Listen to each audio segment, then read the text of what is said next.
नमस्कार। देखिए, हाल ही में इसरो के जो चीफ है एस सोमनाथ साहब, उन्होंने एक स्टेटमेंट दिया है कि भारत का जो गगनयान मिशन है, जो 2024 के स्टार्टिंग में लॉन्च होने वाला था, उसके लिए क्रिटिकल टेक्नोलॉजी की ज़रूरत है, जो इसरो ने रसिया और यूएसए से मांगा, लेकिन यूएसए ने और रसिया इस टेक्नोलॉजी को भारत के साथ शेयर करने से सीधे तौर पे मना कर देते हैं।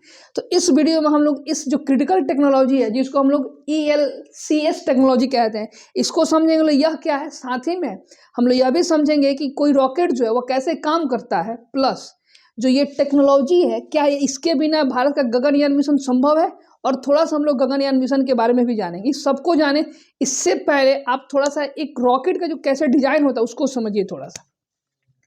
देखिए, ये कोई एक सिस्टम होता है और ये जो है रॉकेट है, और इसमें आप ये जो बगल से देखते होंगे इसके साथ लगा होता है, ये इसको हम लोग बूस्टर बोलते हैं। ये दोनों तरफ लगे होते हैं।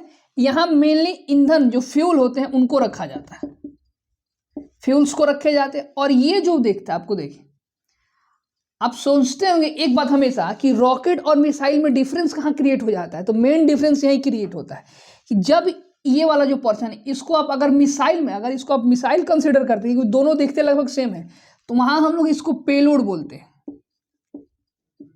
इसको पेलोड कंसिडर किया जाता है। जब यही रॉकेट हो जाएगा और स्पेस में किसी मिशन से रिलेटेड इसको भेजा जाएगा, तो इसको हम लोग मॉड्यूल बोलते हैं। इसको क्या बोला जाएगा? मॉड्यूल बोला जाएगा। अब जब इसमें अगर आदमी को रख के भेजा जाएगा तो उसको क्रू मॉड्यूल बोल देंगे, क्रू मॉड्यूल बोला जाएगा। तो अब ये जो भारत का गगनयान मिशन है, ये जो गगनयान मिशन उसमें होने वाला ये है कि, इसको मैं मिटा रहा हूं, आप इस फिगर को केवल ध्यान रखिए।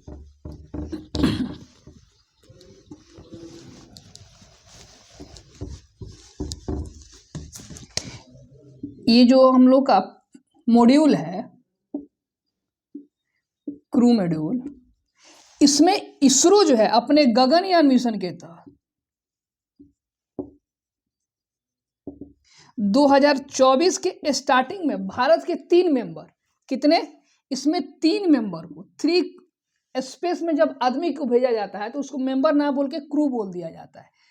3 जो क्रू है, ये लोग स्पेस में जाने वाले थे। स्पेस बोलने का मतलब, अगर ये अर्थ है तो अर्थ के सतह से देखिए बहुत सारे वहां लेयर बने हुए हैं, उनको हम लोग अलग अलग मतलब ऑर्बिट में बांटते हैं। तो मेनली जिसको लो अर्थ ऑर्बिट कहा जाता है, यह अर्थ के सरफेस से लगभग 350 से 650 के आसपास माना जाता है कि इतने किलोमीटर को हम लोग लो अर्थ ऑर्बिट कहते हैं। तो इसरो का मकसद है कि अपने गगनयान मिशन के तहत हम लोग 3 भारतीयों को भारतीय टेक्नोलॉजी का यूज करते हुए पृथ्वी के सतह से 400 किलोमीटर दूर स्पेस में कितने दिन के लिए, 3 डेज के लिए भेजेंगे।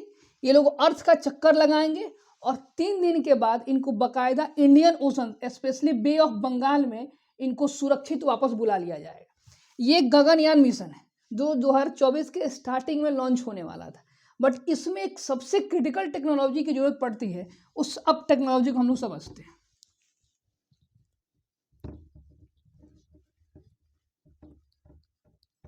आप समझिए कि स्पेस में हमारी जो बॉडी है, एज अ ह्यूमन बीइंग, हम लोग स्पेस के लिए नहीं बने और ना ही हमारी बॉडी वैसी एडप्ट कर सकती है।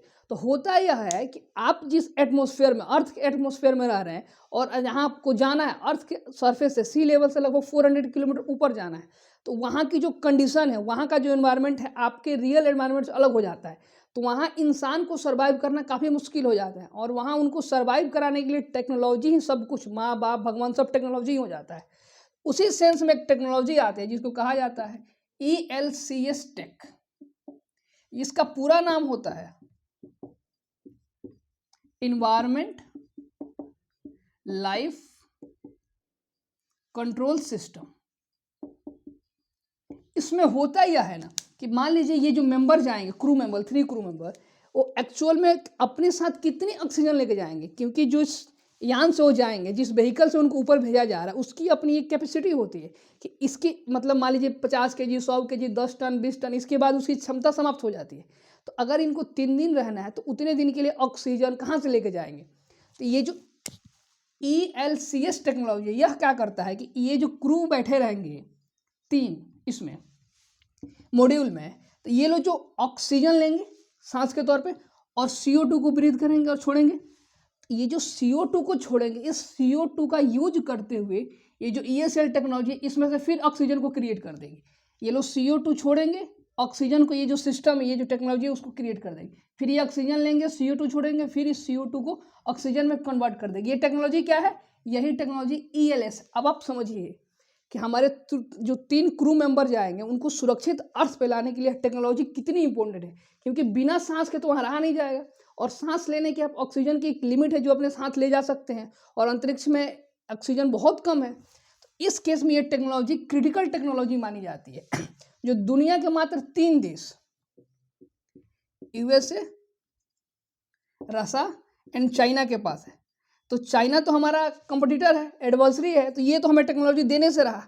बट हम 2 देश से उम्मीद कर सकते थे। एक USA का जो नासा है, वहाँ की स्पेस एजेंसी को नासा बोलते हैं, और रसा का जो स्पेस एजेंसी है उसको रॉसकोसमोस बोला जाता है,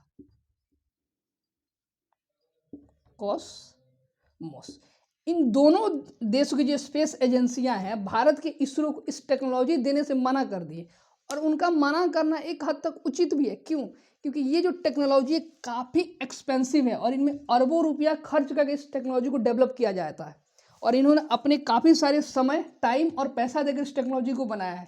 इसलिए इन दोनों ने भारत के इसरो को यह तो आश्वासन दिया है कि आपको और कोई हेल्प चाहिए, मदद चाहिए, तो मैं देने के लिए तैयार हूँ। जैसे नासा का जो ऐसे हेड है भारत आए हुए थे, और उनका इसरो जाके कहना भी था कि इसरो किसी भी लेवल का हमसे सपोर्ट मांगे तो हम लोग दे सकते हैं, बट ये जो क्रिटिकल टेक्नोलॉजी देने से मना कर रहे हैं। इसी तरह हमारे जो 3 क्रू मेंबर, एयरफोर्स के मेंबर जो अंतरिक्ष में जाएंगे, उनकी टेक्नोलॉजी, उनकी जो ट्रेनिंग है कहाँ हो रही है?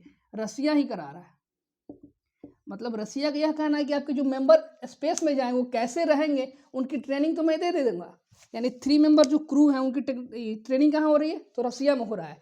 लेकिन ये जो टेक्नोलॉजी आप मांग रहे हो, ये टेक्नोलॉजी मैं आपको नहीं दूंगा। साथ ही में समझिए, टेक्नोलॉजी जो है आपको O2 तो देती ही है, प्लस ये जितने लोग जो क्रू मेंबर जाएंगे, ये जो टॉयलेट करेंगे, यूरिनेट करेंगे, मतलब जो यूरिन निकालेंगे, उसको कन्वर्ट करके पीने योग्य पानी, मतलब ड्रिंकिंग वाटर में भी ये टेक्नोलॉजी बनाता है।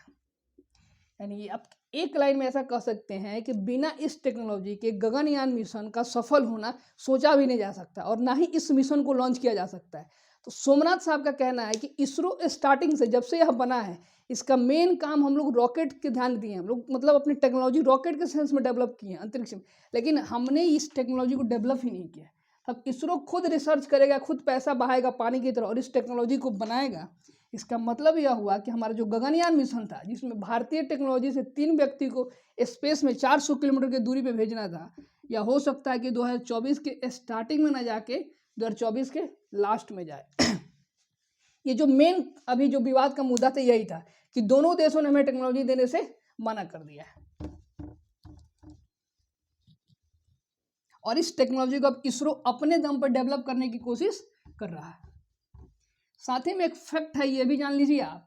जैसे देखिए, ये अर्थ, आपको पता है कि अर्थ के चारों तरफ एटमॉस्फेयर है, और एक लाइन है जो हमेशा कभी एग्जाम में भी पूछा गया है 1-2 बार, उसको कार्बन लाइन कहा जाता है।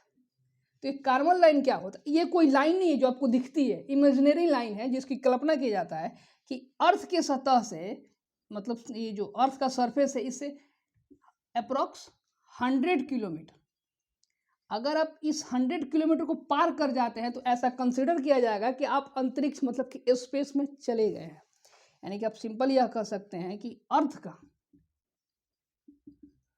का जो एटमॉस्फेयर है और जो आपका स्पेस है, इन दोनों में डिफरेंस क्रिएट करने की एक लाइन को इमेजिन किया गया था एक साइंटिस्ट के द्वारा, जिनका नाम कार्मन था। उन्हीं के सम्मान में इस लाइन को कार्मन लाइन कहा जाता है, कि अगर कोई व्यक्ति अर्थ के एटमॉस्फेयर से 100 किलोमीटर को पार कर गया है तो माना जाएगा कि वह क्या कर रहा है? स्पेस को घूम के आ गया है। और इसीलिए हमारी जो ये एजेंसियां हैं, दुनिया की जितनी भी एजेंसियां हैं, इस लाइन को पार करके ही स्पेस को कंसिडर करती हैं। यह काफ़ी इंपॉर्टेंट है। कार्बन लाइन आप यहाँ ध्यान रखिएगा कि अर्थ के सतह से कितने किलोमीटर दूर कार्बन लाइन है? तो 100 किलोमीटर। एक और आपको बेसिक पता है कि रॉकेट कैसे काम करते हैं? इनका जो थ्रस्ट है ये थ्रस्ट पे काम करते हैं। जैसे कि ये कोई रॉकेट है तो आप देखते हैं पीछे से आग निकलते रहता है। तो होता क्या है कि जैसे हम लोग इसमें फ्यूल को बर्न करते हैं, इसका जो फ्यूल है वह बर्न होता है तो यह ऊपर नीचे की तरफ थ्रस्ट को लगाता है। थ्रस्ट कुछ नहीं है, थ्रस्ट एक प्रकार का फोर्स ही होता है, फोर्स का टाइप है जो नीचे की तरफ लगा होता है। और यह किस सिस्टम पे काम कर रहा है, तो न्यूटन का जो थर्ड लॉ काम करता है, third law of force of Newton. जो न्यूटन का तीसरा नियम है गति का, मतलब कि फोर्स का, मोशन का, वही इस चीज को मतलब एक्सप्लेन करने की कोशिश करता है कि every action has a equal and opposite reaction. Meaning यह हुआ कि जो फ्यूल जलता है, जो बर्न होता है, तो नीचे की तरफ अगर मान लेते हैं कि 10 यूनिट का फोर्स को एक्सर्ट कर रहा है तो सेम इतना ही फोर्स ऊपर की तरफ लगता है। और जैसे ऊपर की तरफ लगता है तो ये रॉकेट ऊपर की तरफ जाने लगता है और आगे स्पेस में मूव करने लगता है। ये बेसिक थे। एक बात और आप इसमें जान लीजिए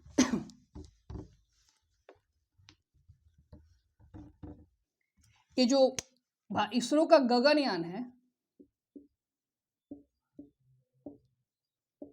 जिसके थ्रू 3 मेंबर को भेजे जाएंगे, किस यान से भेजे जाएंगे, मतलब व्हीकल का नाम क्या है, तो उसका LVM-3 और इसके पहले H लगा दीजिए। इसका पूरा नाम है, इसको आप याद रखिएगा, ये इंपॉर्टेंट है, human related launch vehicle mark 3। ये एक यान का नाम है, मतलब ये जो रॉकेट है उसका नाम है जिससे इस मिशन को लॉन्च किया जाएगा। तो इससे रिलेटेड इस मिशन को जब भी लॉन्च किया जाएगा, आप न्यूज़ में काफ़ी चर्चा में रहेगा, इसको ध्यान रखिएगा।